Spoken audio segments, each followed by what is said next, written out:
Pero Dios lo cambió todo. ¿Sabías? Este es el Evangelio. Pero Dios. Efesios 2, versículos del 4 al 10. Pero Dios, que es rico en misericordia por su gran amor con que nos amó, aun estando nosotros muertos en pecados, nos dio vida juntamente con Cristo.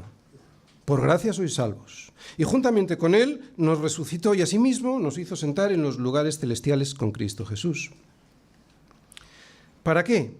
Para mostrar en los siglos venideros las abundantes riquezas de su gracia en su bondad para con nosotros, en Cristo Jesús. Porque por gracias sois salvos, por medio de la fe, y esto no de vosotros, pues es don de Dios, no por obras para que nadie se gloríe. Porque somos hechura suya, creados en Cristo Jesús para buenas obras, las cuales Dios preparó de antemano para que anduviésemos en ellas. En cuanto vemos a Dios entrar en escena, cambia nuestro trágico destino dándonos buenas noticias. Pero Dios. Así pues, este es el esquema que yo veo en los versículos de hoy. Fijaros, primera parte, lo que Dios ha hecho, versículos del 4 al 6. Segunda parte, cómo lo ha hecho, también lo vamos a ver en los versículos del 4 al 6. Tercera parte, ¿por qué lo ha hecho? También lo vamos a ver en los versículos del 4 al 6. Y cuarta parte, ¿para qué lo ha hecho? Versículos del 7 al 10. Dios hace por nosotros lo que nadie, ni siquiera nosotros, aunque quisiéramos, podemos hacer. Primera parte, versículos del 4 al 6. Lo que Dios ha hecho.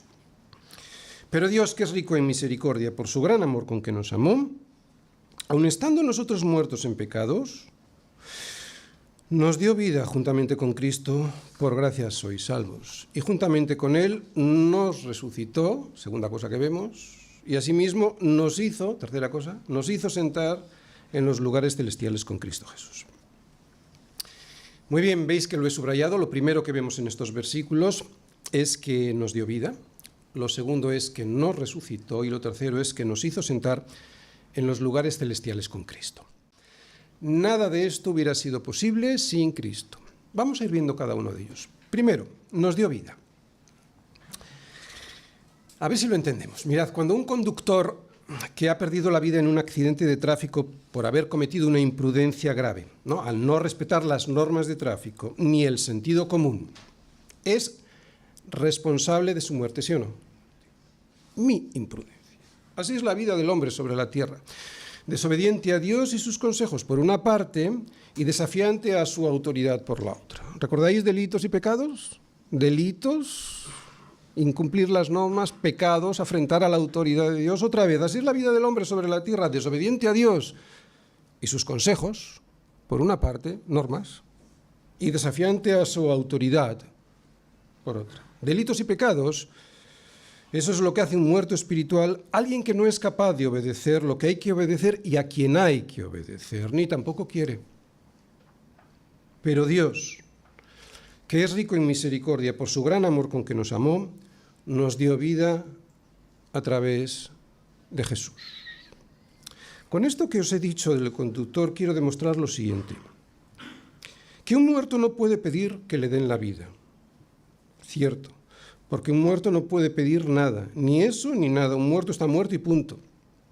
Pero hay algo más, que la responsabilidad de ese muerto, de estar muerto, es suya y de nadie más. Así que el hombre que está muerto, no lo olvidemos, solo tiene dos posibilidades de ser redimido, rescatado de esta situación. Hay dos posibilidades, solo dos.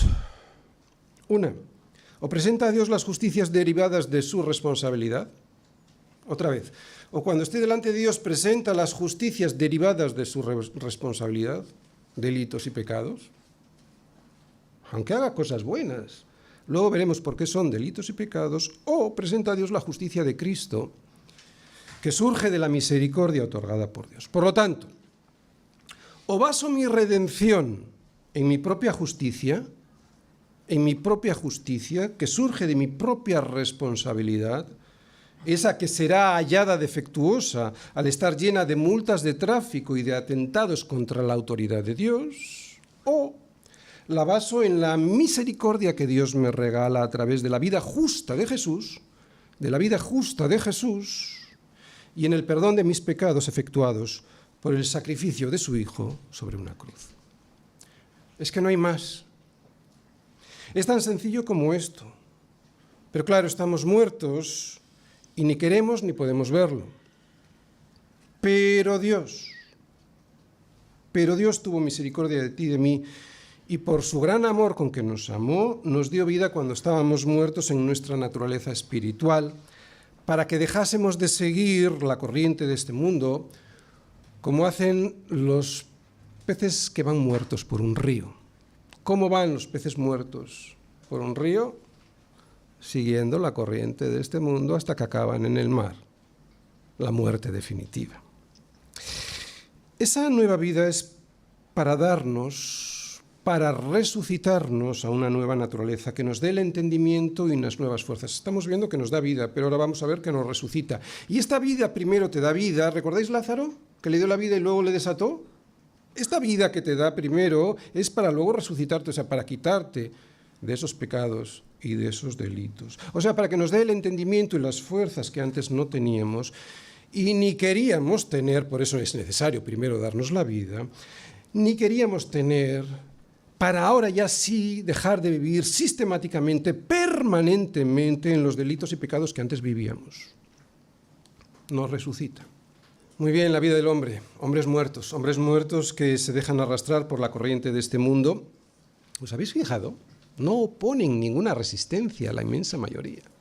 Hoy hay una moda, la sigo. Hoy hay otra moda, la sigo. No estoy hablando de moda de vestir, evidentemente, aunque eso es un reflejo. Estoy hablando de otras cosas mucho más graves. Hombres muertos que se dejan arrastrar por la corriente de este mundo, viviendo en delitos y pecados y sin la menor vergüenza, tristeza o dolor, o el menor atisbo de estar compungido o apenado. Esto es un muerto.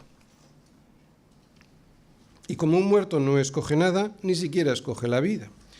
Por lo tanto, Dios tiene que darnos primero vida espiritual, que es lo que hemos visto antes, para resucitarnos después y así poder tener el entendimiento y nuevas fuerzas que nos impulsen a nadar contracorriente, antes estábamos muertos, para que nos impulse a nadar contracorriente, contra la corriente de este mundo, corriente que nos llevaba, y sin ninguna oposición nuestra, a nadar viviendo en delitos y pecados contra la voluntad de Dios. En delitos contra la voluntad de Dios y en pecados contra su santidad.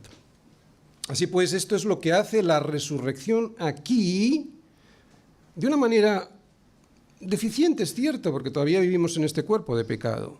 O sea, como una sombra, es lo que hace la resurrección aquí, como una sombra de lo que ocurrirá en la eternidad. Quiero que pienses en esto. Es una sombra. Esta resurrección es una sombra. Es una prueba de lo que ocurrirá allí para que te animes a caminar por fe y a desear el cuerpo prometido que, con la resurrección definitiva, nos impedirá pecar. Porque el Señor Jesucristo nos ha prometido que Él transformará el cuerpo de la humillación nuestra para que sea semejante al cuerpo de la gloria suya.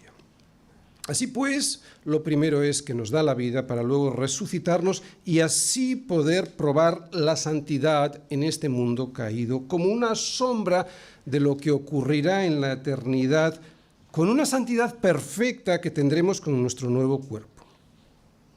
Yo creo, es una suposición, pero yo creo que nos da a probar aquí esa santidad de esa manera defectuosa, a propósito, para que nosotros mismos sepamos si la deseamos allí. ¿La deseas? Porque hay gente que no la desea. Háblale a la gente de la santidad.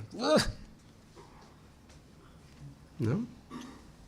Pues si al pecar lloras, si al pecar deseas no haberlo hecho y rectificar, yo creo que es una prueba para ti mismo que terminarás heredando un cuerpo igual al de la gloria suya. Bueno, semejante al de la gloria suya. Si anhelas esto. Por eso te digo que la santidad aquí es una prueba, para que sepas si realmente anhelas esa santidad definitiva. Hemos visto que Dios nos da la vida cuando estábamos muertos. Acabamos de ver también que nos resucita. ¿De qué? De la esclavitud de andar arrastrados por ahí, por la corriente de este mundo. Pero hay más. Ahora Pablo nos va a decir que además de eso, Dios nos hace sentar en los lugares celestiales. Tercera parte. Bueno, tercer punto. Nos hace sentar en los lugares celestiales. Bien, estamos viendo que no solo estamos unidos a Cristo, a un Cristo resucitado, sino como aquí vemos, a un Cristo ascendido y sentado en su trono, coronado con poder. Y por lo tanto, si estamos unidos a Cristo, compartimos su triunfo sobre sus enemigos, que son los nuestros. Esto es lo que significa Romanos 8:37, que somos más que vencedores por medio de aquel que nos amó. En esto somos más que vencedores, ¿de acuerdo? Porque muchos lo usan para otras cosas. No, para derrotar al pecado. Por esto yo estoy seguro que ni la muerte, ni la vida, ni los ángeles, ni principados, ni potestades, ni lo presente, ni lo porvenir, ni lo alto, ni lo profundo, ni ninguna otra cosa creada nos podrá separar del amor de Dios, que es en Cristo Jesús, Señor nuestro. Si estás en Cristo Jesús, por medio de aquel que nos amó. ¿Por qué? Porque ya estamos sentados. No que estaremos. ¿Qué dice Pablo? Dice que estamos, que fuimos. Nos hizo sentar, ya nos hizo sentar en los lugares celestiales con Cristo Jesús. Y esto implica no poder solamente, sino victoria. Vida, resurrección, poder y victoria. Así que Él nos da la vida, cuando veíamos antes que estábamos muertos. Él nos resucita levantándonos para dejar de andar como estábamos antes, esclavos y arrastrados por un mundo sirviendo al enemigo. Y Él nos hace sentar a su derecha, que por cierto es el sitio donde las monarquías sientan a su príncipe, al hijo del rey. Nos hace sentar a su derecha cuando antes que éramos herederos de su ira. Es un cambio brutal, es un cambio absoluto, es un cambio total, es un gran cambio. Es un gran cambio que mucha gente desprecia y que por ello serán responsables y a nosotros nos toca anunciarlo.